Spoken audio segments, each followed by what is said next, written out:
Mayweather to score.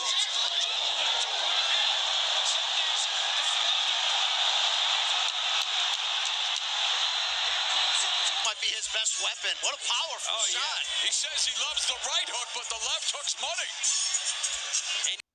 What I wanted him to do was win the early rounds without expending so much energy. See, sometimes fighters, they want to win rounds by a mile.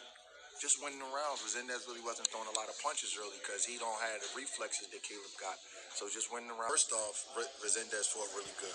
You know, like, he fought his ass off. I knew it was going to be a tough fight because guys that fight was underdogs like that, we don't got nothing to lose, and they could just, you just fight a little bit more free because nobody's expecting nothing out of you. You got to shoulder roll.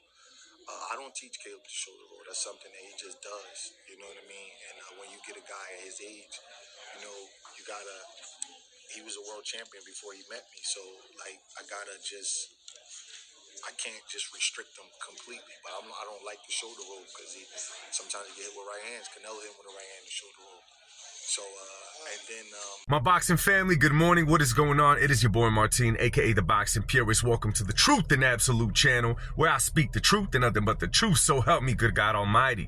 Okay, you guys, it is the morning after, and last night we witnessed an upset of upsets. Now, I don't like upsets because I like seeing, you know, fighters that were made in a fight to shine, because it sets up the biggest fight, which we were waiting for Caleb Plant to ultimately fight Charlo. Charlo looked really good last night. However, nothing shakes up the boxing world like an upset that happened last night. Now, if you watched the fight last night, you saw Caleb Plant get upset by El Toro Resendez.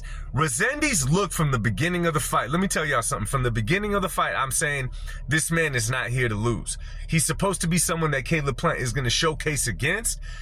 But this dude is not coming to lose. And I've said it a million times. You guys have heard your boy say it. No fighter is more dangerous than a fighter that has nothing to lose. Because he has no expectation, or they have no expectation of him, right? They're not trying to set up him for the next big fight. None of the above. He is literally getting paid to fight and go in there and give it his all without no hesitation, not being careful, just going out. Let me tell you something, man. That game plan worked perfect against Caleb Plant. Now, what went wrong for Caleb Plant? If Caleb Plant is such a great boxer, which he is, what went wrong?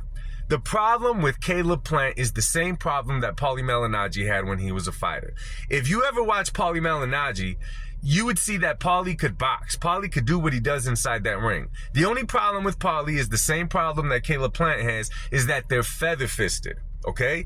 They cannot punch. They got sweet hands. They could do all of the above, but they cannot punch. Now, in the sport of boxing, when you're fighting at a professional level, if you cannot not even hurt your opponent, if you can't even make them uncomfortable with the power that you bring, you're not going to keep them off of you. They're not going to respect your boxing skills, okay? Because the only way that they're going to hurt you is a perfectly planned punch at a perfectly time when you did not plan on seeing it.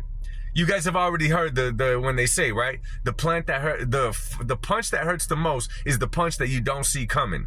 If Caleb Plant or a Paulie back in his day could catch you with a perfectly timed punch when you do not see it coming, they could hurt you. But they cannot hurt you in an exchange. They cannot hurt you coming straight at you. They can't throw a shot to your shoulder, for example, and make you respect it.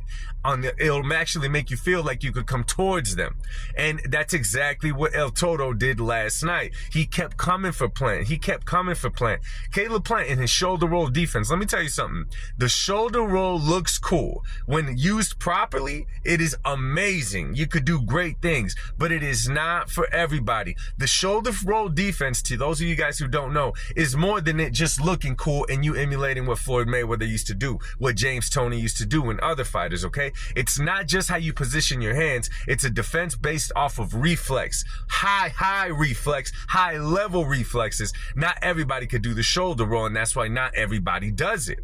If it's not used properly, if you're not that skilled in using it, it causes more damage to you than what you actually bring. Now, Caleb Plant could jab. Caleb Plant can move. He could do all of the above. The only problem is Caleb uses a lot of energy where he shouldn't use energy. Throwing punches, cool. But all of that punch and back up out of the way, kind of hop backwards, hop to the side, in the early rounds of a fight, that's really going to kill your energy, Okay, if you go back and look at a Floyd Mayweather when he was doing that, Floyd Mayweather wasn't in, out, in, out, in, out. He would give you angles, he would make you miss and do all of the above. Caleb Plant, the only problem with him is that he's kind of all over the place with it. He's kind of all over the place with it, right? He moves too damn much, and therefore he gives up a lot of energy. And like his coach said in the early rounds, he saw that if Caleb keeps going this way, he's going to end up burning himself out, in which El Toro is going to take advantage, and he did. Now, where does Caleb Plant go from here? Now, let me be honest with you guys, man, because as far as pure boxer, I would say at 168, Caleb Plant probably has the most boxing skills of everybody at 168 that I'm thinking of right now.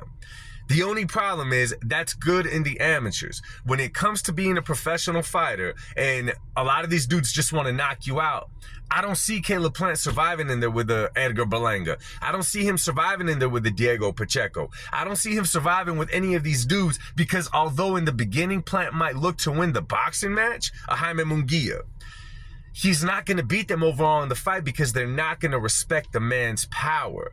Where does he go from here? I am not exactly sure. I know this one is going to hurt Caleb Plant. I know it took a lot for him to stay cool after the fight. And there's other things that also played into the fight. Caleb Plant is headlining cards now. I don't think he expected the crowd to be behind his opponent and not behind him. You know what I'm saying? All those things come into effect. When the other guy's just throwing a wide punch, he happens to catch you partial, but the crowd receives it like he landed a bomb. That plays also into your head. So there's a lot of things that went wrong, man. You know, I love Caleb Plant, but I think he's kind of tapped out as far as where he is as a boxer. All those comments about he doesn't think Canelo lands 5 rounds with him. Let me tell you something, man. Caleb Plant, get your rematch, do what you got to do. God bless the man, but I think that we've seen the best of Caleb Plant. Let me know what you guys think. Drop it in the comments section. Follow my TikTok if you're not following me already. Go subscribe to my YouTube if you're not doing so already. I'll speak to y'all soon. Much love. God bless y'all, and peace.